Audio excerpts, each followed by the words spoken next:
नाजरीन करम, chief justice of Pakistan justice Qazi Faez Isa के सामने इस टाइम दो इम्तिहानात हैं। एक इम्तिहान तो उन्होंने अपने लिए खुद बुना था और दूसरा इम्तिहान पाकिस्तान तहरीक इंसाफ ने उनके सामने लाकर खड़ा कर दिया है। जो इम्कानात थे, जो खदशा जाहिर किया जा रहा था कि chief justice of Pakistan justice Qazi Faez Isa आने वाले चंद महीनों में, चंद हफ्तों में ताकतवरों के सामने खड़े हो जाएंगे, अपनी पोजीशन वाजे कर देंगे ताकतवरों के हलकों के बारे में। लेकिन अब लग ये रहा है कि it is not a matter of few months, it is not a matter of few weeks, it is now a matter of few hours.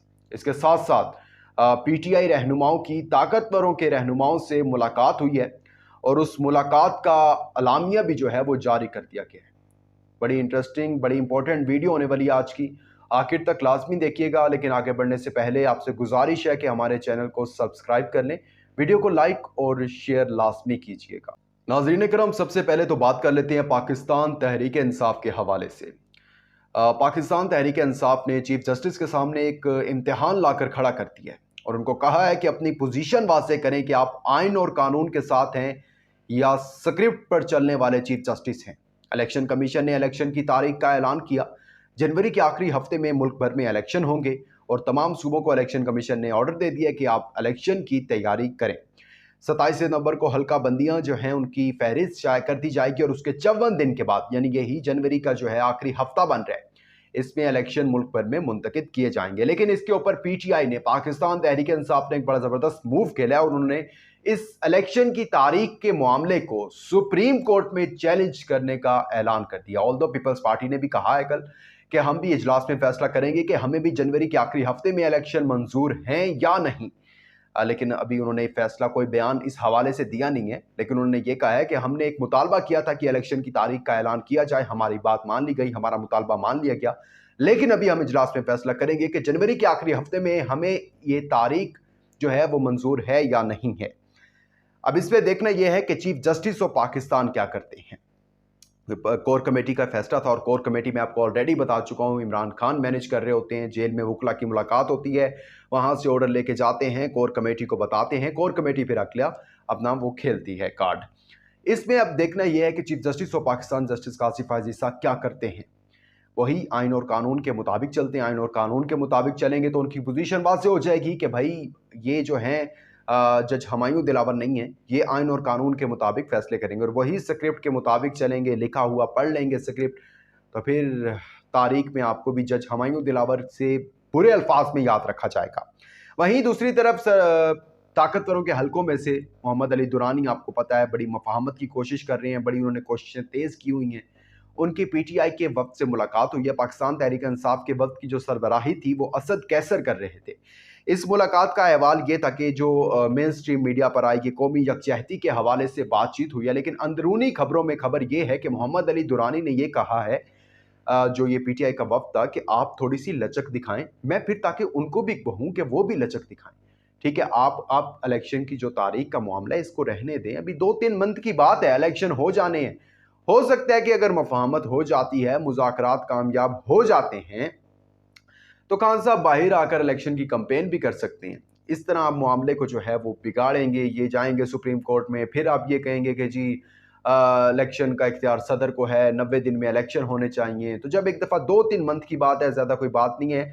Although यही उन्होंने कहा, अगर इसका खुलासा निकालें तो यही कि आप जो है वो लचक दिखाएं, थोड़ा सा झुकें, मैं उनको झुकाऊंगा। ऑल्दो आप जानते हैं कि मोहम्मद अली दुरानी के ताकतवरों के साथ कितने स्ट्रॉन्ग जो हैं वो रिलेशन है और वो जरदार कई लोगों को जो है वो ताकतवरों के साथ ज्वाइन कर चुके हैं जिनके आपस में मामलात जो थे वो ठीक नहीं थे।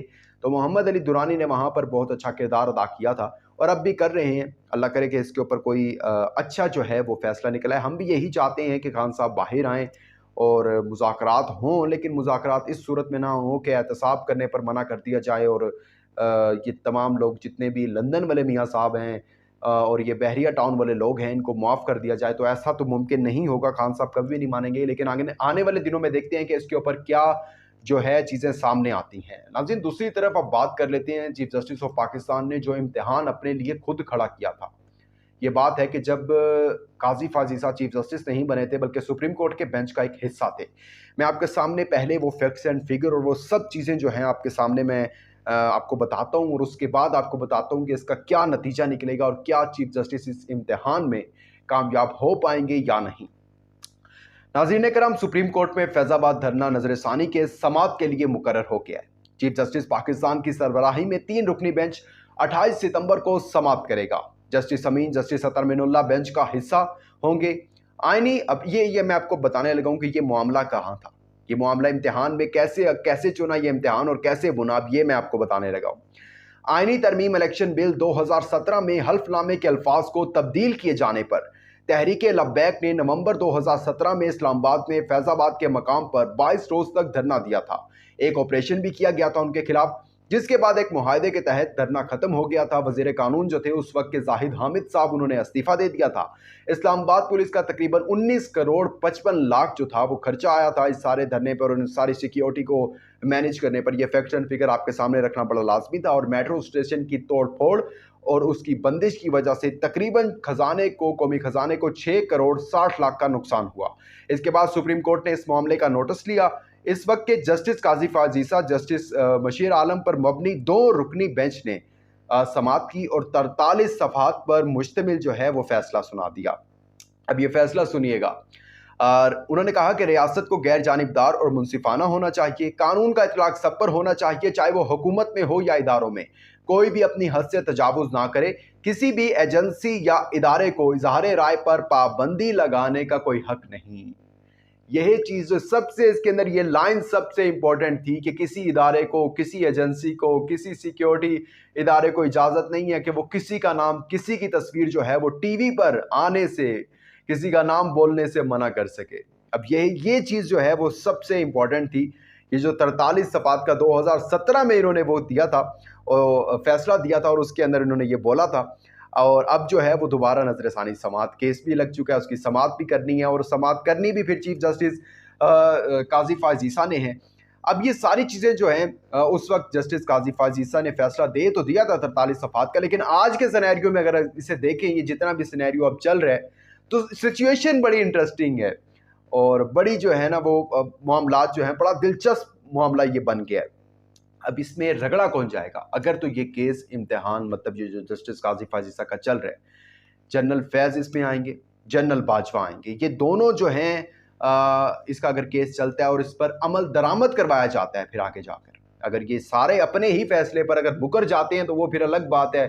मुकर गए तो वो फिर आगे देखा जाएगा। पाकिस्तान में तो सब कुछ चलता है ना। पाकिस्तान में तो चौथी दफ़ा वज़ीर आज़म बनने की भी ख्वाहिश जाहिर कर दी जाती है, कहते हैं कि ठप्पा लगवा लें वज़ीर आज़म बनने, तो वो तो हो जाता है। लेकिन अगर अमल दरामद करवा लिया गया तो अहम जो शख्सियात हैं, फौजी शख्सियात, उसमें जनरल फैज़ और जनरल बाजवा जो हैं वो फंस जाएंगे आगे।